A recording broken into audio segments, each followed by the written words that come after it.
So hello everyone. आप लोग के इस नए क्लास में हम सभी आपका वेलकम करते हैं। और हमारी आज की क्लास में हम लोग वर्ल्ड पॉपुलेशन डेटा एनालिसिस पढ़ रहे हैं, जहाँ पे हम लोग मैप चार्ट के एग्जाम्पल और बार चार्ट के एग्जाम्पल करेंगे। सो मैप चार्ट और बार चार्ट, जैसे अगर हम मैप चार्ट की बात करते हैं तो यहाँ पे एक जियो डेटा होना ज़रूरी है, यानी ज्योग्राफिकल डेटा यहाँ पे होना ज़रूरी है, तभी जो है टैब्लो मैप चार्ट बनाता है। और आज के डेटा एनालिसिस के लिए हम लोग kaggle.com से एक ये डेटा सेट डाउनलोड कर रहे हैं, जो कि इन यूज़र्स ने यहाँ पे सबमिट किया है। और यहाँ पे आप देख रहे हैं कि इसमें 3 अलग अलग फाइल हैं। एक में आपके कंट्री, उनके कैपिटल और उनके कॉन्टिनेंट्स का नाम दिया है। एक में world population by country bye 2020 दिया है, और एक वर्ल्ड पॉपुलेशन फोरकास्ट इन्होंने दिया है 2020 से 2050 तक, मतलब क्या फोरकास्ट रहेगा। तो हम आज जो डेटा एनालाइज करेंगे वो world population by country 2020.csv है, और इसका लिंक भी मैं डिस्क्रिप्शन में शेयर कर दूंगा, तो जिससे आप जो है बाद में इसको अच्छी तरीके से एनालाइज कर सकें। अब इसके लिए हम यहाँ से टैब्लो का, यहाँ पे टैब्लो पब्लिक वर्जन ओपन कर लेते हैं।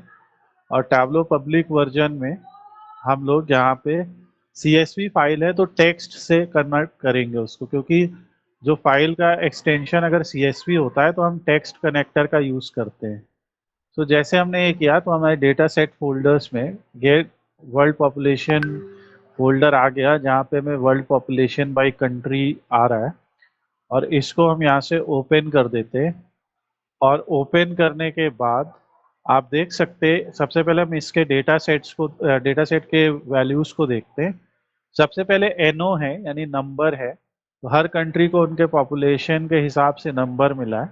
ऑब्वियसली ये 2020 तक का डेटा है, 2024 में ये नंबर्स चेंज हो चुके हैं, बट हम इसे उसी हिसाब से एनालाइज करेंगे जिस हिसाब से हमें डेटा सेट मिला हुआ है।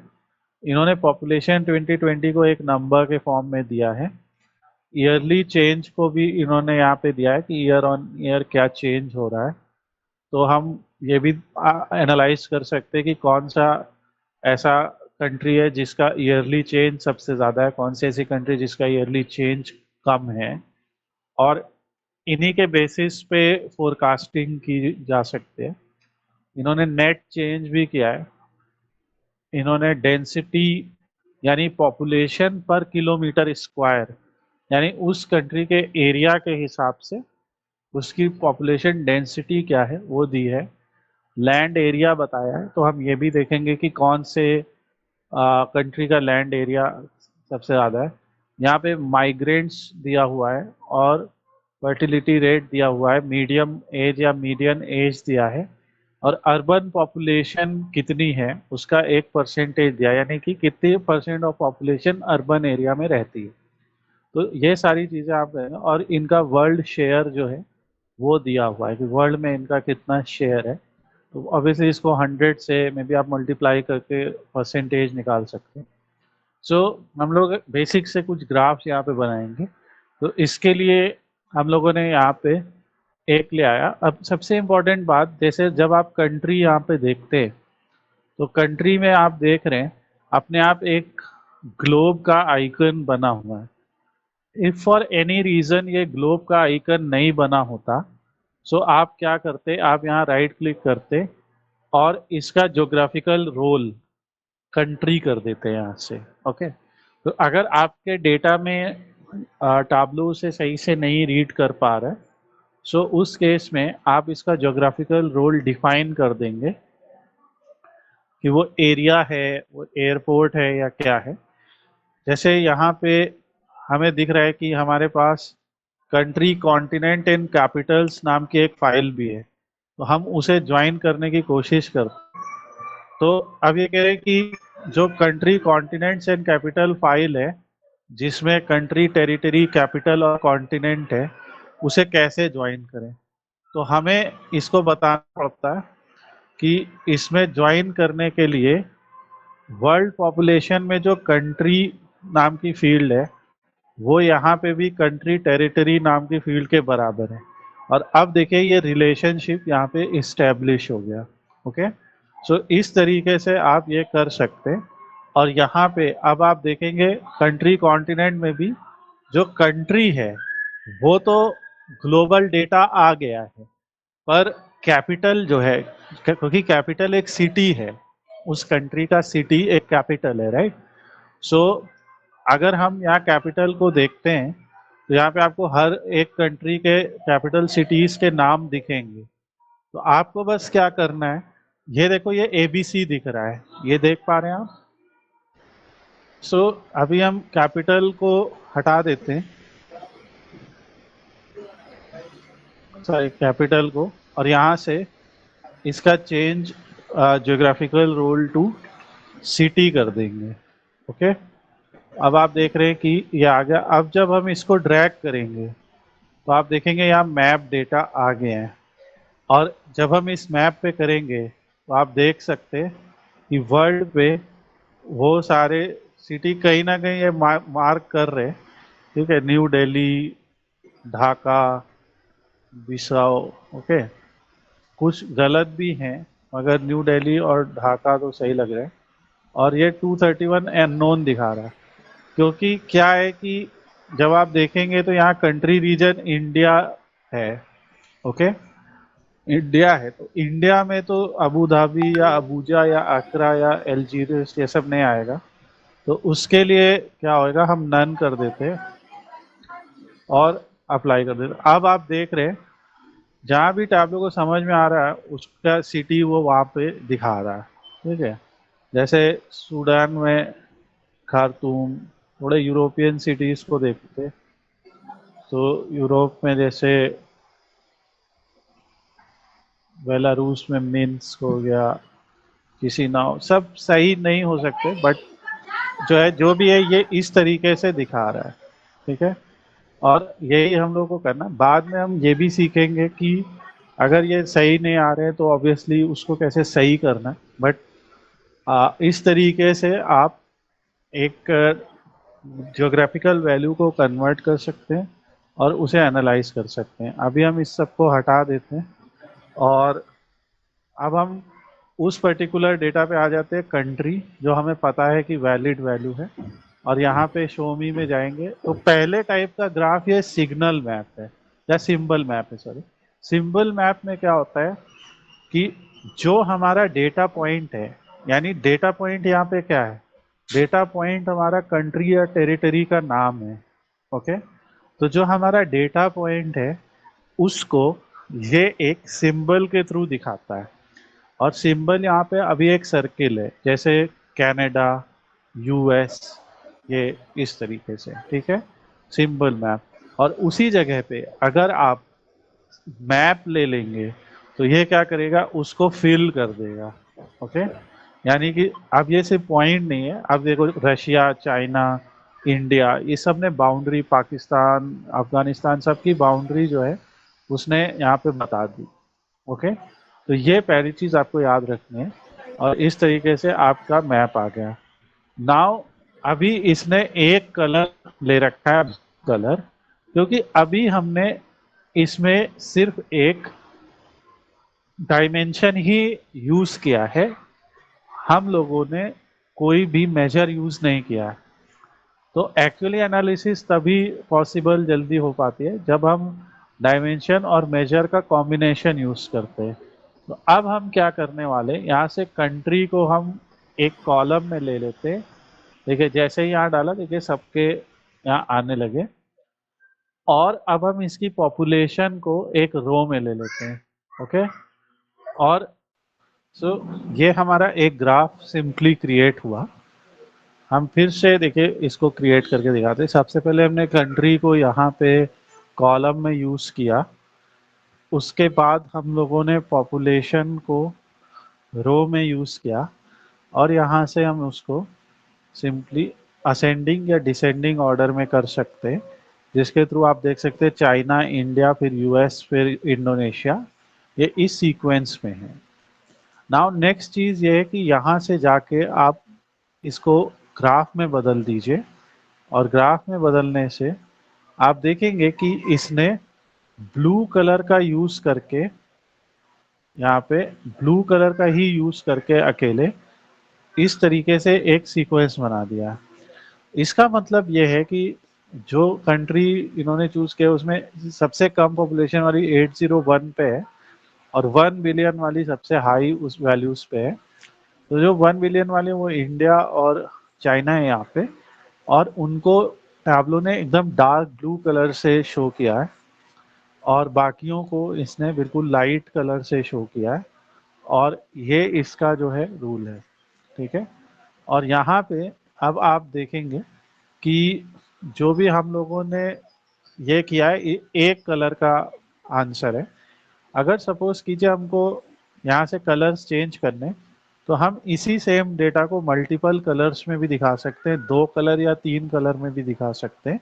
जिसका मतलब है कि जिन कंट्रीज की पॉपुलेशन एक सर्टेन वैल्यू से ज़्यादा है, हाई है, उनको हम एक कलर में दिखाएं, जिनकी काफ़ी लो है उनको दूसरे कलर में दिखाएं, और जो एवरेज के अराउंड है उनको हम तीसरे कलर से दिखाएं।